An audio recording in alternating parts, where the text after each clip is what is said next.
November 12ನೇ ತಾರೀಕು Malpe police station ವ್ಯಾಪ್ತಿನಲ್ಲಿರುವ Nejar ಗ್ರಾಮದಲ್ಲಿ ಒಂದೇ ಕುಟುಂಬದಲ್ಲಿ 4 ಜನ ಕೊಲೆ ಪ್ರಕರಣ ದಾಖಲಾಗಿದೆ. ಇದರ ಸಲುವಾಗಿ ನಾವು ಒಂದು 5 ತಂಡವನ್ನು ರಚನೆ ಮಾಡಿ ಹಲವಾರು ಆ್ಯಂಗಲ್ನಲ್ಲಿ ಎನ್ಕ್ವೈರಿ ಮಾಡ್ತಾ ಬಂದಿದ್ದೀವಿ. ಈಗ ನಮಗೆ ಒಂದು ಸಸ್ಪೆಕ್ಟ್ ಕ್ಲಿಯರ್ ಆಗಿ ಸಿಕ್ಕಿದ್ದಾರೆ. ಅವರು ನಿನ್ನೆ ನಮ್ಮ ಉಡುಪಿ ಪೊಲೀಸ್ ಅವರು ಕುಡಚಿ ಪೊಲೀಸ್ ಸ್ಟೇಷನ್ ವ್ಯಾಪ್ತಿಯಿಂದ ಪ್ರವೀಣ್ ಅರುಣ್ ಚೌಗ್ಲೆ ಎಂದು ಒಬ್ಬರನ್ನು ಕರ್ಕೊಂಡು ಬಂದು ಎನ್ಕ್ವೈರಿ ಮಾಡ್ತಾ ಇದ್ವಿ. ಡೀಟೇಲ್ ಎನ್ಕ್ವೈರಿ ಈಗ ಆಗ್ತಾ ಇದೆ. ಎನ್ಕ್ವೈರಿ ಆದ ಮೇಲೆ ಇನ್ನೂ ಹೆಚ್ಚಿನ ಮಾಹಿತಿಯನ್ನು ನಾನು ಮಾಧ್ಯಮಕ್ಕೆ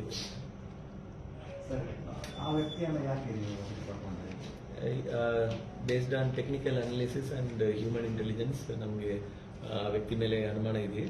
2 ಹ್ಯೂಮನ್ ಇಂಟೆಲಿಜೆನ್ಸ್ ಜೊತೆ ಟೆಕ್ನಿಕಲ್ ಅನಾಲಿಸಿಸ್ ಸೇರಿ ನಾವು ಆ ವ್ಯಕ್ತಿಯನ್ನು ಕರ್ಕೊಂಡು ಬಂದಿದ್ದೀವಿ.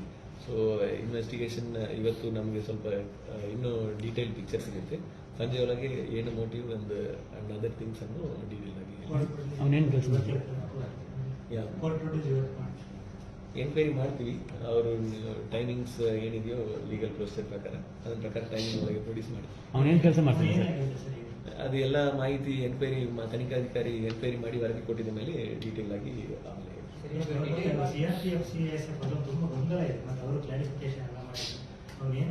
ಇಲ್ಲ, ನಮ್ಮ ಮಾಹಿತಿ ಪ್ರಕಾರ ಅವರು CRPF ನಲ್ಲಿನೋ CSF ಪ್ರಕಾರನೋ ಇಲ್ಲ ಎಂದು ನಮ್ಮ ಮಾಹಿತಿ ಇದೆ.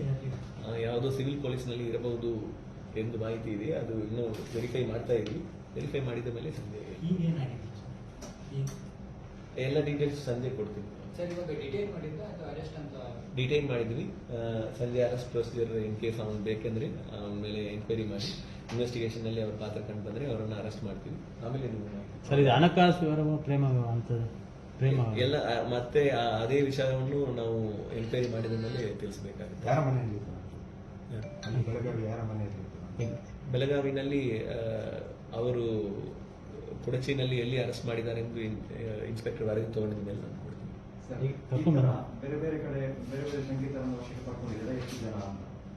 ನಾವು ಹಲವಾರು ಜನ ಸಸ್ಪೆಕ್ಟ್ಸ್ ಅನ್ನು ವೆರಿಫೈ ಮಾಡಿದ್ದೀವಿ. ಈಗಾಗಲೇ ಹೇಳಬೇಕೆಂದ್ರೆ ಸುಮಾರು 15-20 ಜನಗಿಂತ ಜಾಸ್ತಿ ನಾವು ಎನ್ಕ್ವೈರಿ ಮಾಡಿದ್ವಿ. ಸೊ ಅದೇ ತರ ಇನ್ನೊಂದು ಸಸ್ಪೆಕ್ಟ್ ಅನ್ನು ಕರ್ಕೊಂಡು ಮಾಡಿದ್ವಿ. ಸೊ ಡೀಟೇಲ್ಡ್ ಇನ್ಫಾರ್ಮೇಶನ್ ಬಂದ ಮೇಲೆ ಸಂಜೆ ಈಗ ಉಡುಪಿ ಮತ್ತೆ ಮಾಹಿತಿ ಬಂದ ಮೇಲೆ ಅಡಿಷನಲ್ ಇನ್ಫಾರ್ಮೇಶನ್ ಬಂದರೆ ಅಡಿಷನಲ್ ಆಗಿ ಈಗ ಆರೋಪಿಯನ್ನು ಉಡುಪಿ ಕರ್ಕೊಂಡು ಬಂದಿದ್ದೀರ ಸರ್? ಅದೆಲ್ಲ ಇನ್ವೆಸ್ಟಿಗೇಷನ್ ಅಲ್ಲಿ ಇದೆಯೇ. ಸೊ ಆಸ್ ಅಂಡ್ ವೆನ್ ನಮಗೆ ಪಬ್ಲಿಕ್ಗೆ ಅಥವಾ ಮಾಧ್ಯಮಕ್ಕೆ ಮಾಹಿತಿ ಕೊಡಬೇಕಾಗಿರೋ ಸಂದರ್ಭದಲ್ಲಿ ಕೊಡ್ತೀವಿ. ಬಿಗಿ ಪೊಲೀಸ್ ಬಂದೋಬಸ್ತ್ ಮಾಡಿದ್ರು, ಎಲ್ಲ ಕಡೆನೂ ಬಿಗಿ ಪೊಲೀಸ್ ಬಂದೋಬಸ್ತ್ ಇರಬೇಕು ಎಂದು ದಟ್ ಇಸ್ ಮಾಡಿದ್ವಿ. ಎಲ್ಲ ಕಡೆನೂ ಮಾಡಿದ್ವಿ, ಹಲವಾರು ಕಡೆಗಳಲ್ಲಿ. ಸೊ ಎಲ್ಲೆಲ್ಲಿ ನಮ್ಗೆ ಪ್ರಾಬ್ಲಮ್ಗಳು ಏನೋ ಆಂಟಿಸಿಪೇಟ್ ಆಗುತ್ತೆ ಅಥವಾ ಕೆಲವೊಂದು ರೂಮರ್ಸ್, ಕೆಲವೊಂದು ವಿಷಯಗಳಲ್ಲಿ ನಿನ್ನೆ ಮಾಧ್ಯಮದಲ್ಲಿ ಬಂದಿರೋ ರೂಮರ್ಸ್ ಎಂದು ತಾವೇ ಹೇಳಿದಿರಿ. ಸೊ ಆ ಥರ ವಿಷಯಗಳನ್ನು ತಡೆಗಟ್ಟೋಕ್ಕೋಸ್ಕರ ನಾವು ಬಂದೋಬಸ್ತ್ ಮಾಡಿದ್ವಿ ಅಂಡ್ ಮುಂಜಾಗ್ರತಾ ಕ್ರಮಕ್ಕೋಸ್ಕರ ಮಾಡಿದ್ವಿ. That is general. ಈಗ CC ಕ್ಯಾಮೆರಾದಲ್ಲಿ ಇದ್ದವನು ಆರೋಪಿ ಅವನು ಯಾವಂತ ಕನ್ಫರ್ಮ್ ಆಗಿದೆ ಸರ್? ಕನ್ಫರ್ಮ್ ಮಾಡಿ ಸಂಜೆ ಹೇಳ್ತೀವಿ.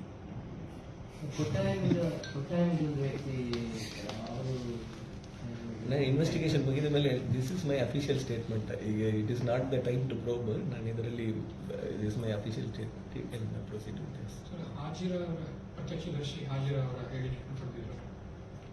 ಇನ್ವೆಸ್ಟಿಗೇಷನ್ ಮುಗಿದ ಮೇಲೆ ಅದೆಲ್ಲ ಹೇಳ್ತೀವಿ. No sir, very sir. ಈಗ ವಶಕ್ಕೆ ಸರ್ ಅರೆಸ್ಟ್ ಸರ್? ಈಗ ವಶಕ್ಕೆ ಇದ್ದಾರೆ, ಅರೆಸ್ಟ್ ಆಗಿಲ್ಲ. ವಶಕ್ಕೆ ಅರೆಸ್ಟ್ ಆಗಿದೆ, ಕೋರ್ಟ್ ಪ್ರೊಡ್ಯೂಸ್ ಅದೇ ವಿಚಾರಣೆ ಮಾಡ್ತಾ ಇದ್ದೀವಿ. ಹೌದು. 24 hours ಅಂತ. 24 hours. ಟೈಮ್ ಡೆಡ್ಲೈನ್ ಇದೆಯಾ? ವಾಟ್ ಎವರ್ ಇಸ್ ಕಾನೂನಲ್ಲಿ ಅವಕಾಶ ಇರುವುದನ್ನು ಅದರ ಪ್ರಕಾರ